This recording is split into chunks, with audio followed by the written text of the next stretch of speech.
Hey everybody, it's Jason Blaha here, and today I thought I would try out the GoPro camera because it's a little rainy today, and I have a waterproof case for the GoPro, and I wanted to try it out just to see how it works, and it worked great, even though it sprinkled just a little bit. I had no issues with it, so this will allow for outdoor videoing, and that's fantastic. Now today wasn't a heavy day, and I haven't been doing many training videos also due to the weather, but also because my training is relatively static in terms of what I do. There is minimal variation. I don't have a training split. I squat, bench, deadlift, and do a couple of accessories every day, some sort of weighted chin-ups, pendlay rows, some type of overhead pressing.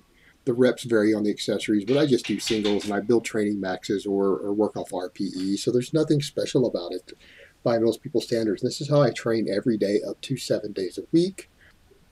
And so today was just RPE 8, not RPE 9. I didn't really feel that good today. I wasn't up to doing any heavy training, so we didn't do anything real serious, just 200 kilos on a pause squat, which is just over 440 pounds for the Americans who don't know this.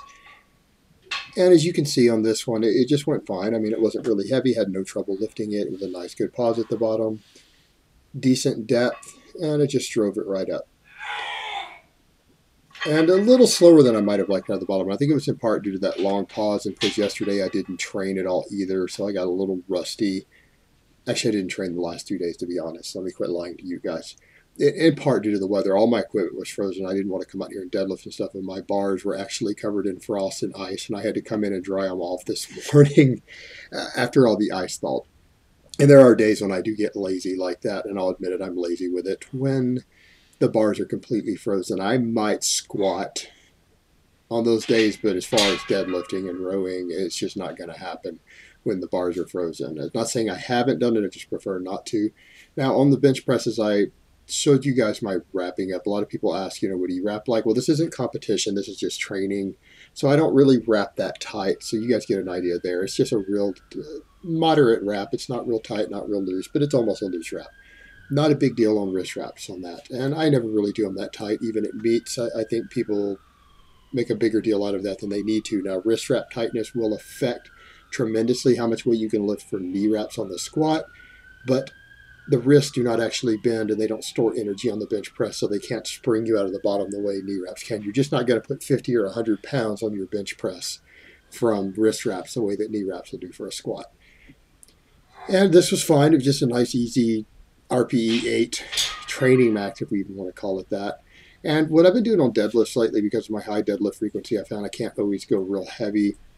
So today I didn't do anything really serious. I only built up to 230 kilos, and that's definite. That might not even be RPE 8 for me.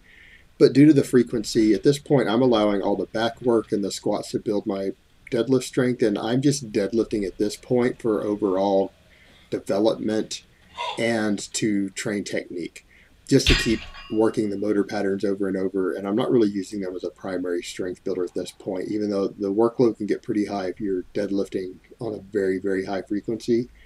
But I'm just not that worried about that right now. In fact, this is my off season right now. I'm kind of enjoying having an off season, being a little lazier in my training, even though I do deadlift as many as 6 or 7 days a week sometimes. It's still kind of lazy training, and I'm just enjoying it for now. I'm not really worried about it.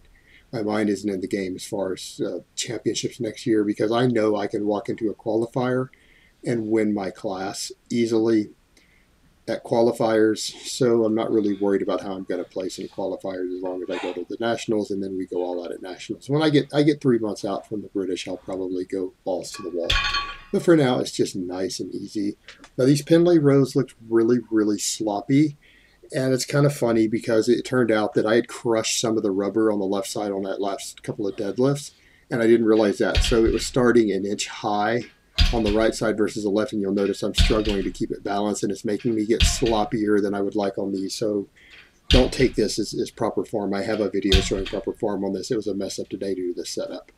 And then I did my press and without a belt. So people ask why I don't use a belt on these, for the same reason I don't on other things. I need more core strength, and it's not worth getting 5 more pounds or 2 more kilos on the bar by me putting a belt on and dealing with all of that. I just want to build my core up, and it's a good core exercise. So I don't even bother with the belt on these 90% of the time, even though I could probably lift a little more weight if I did.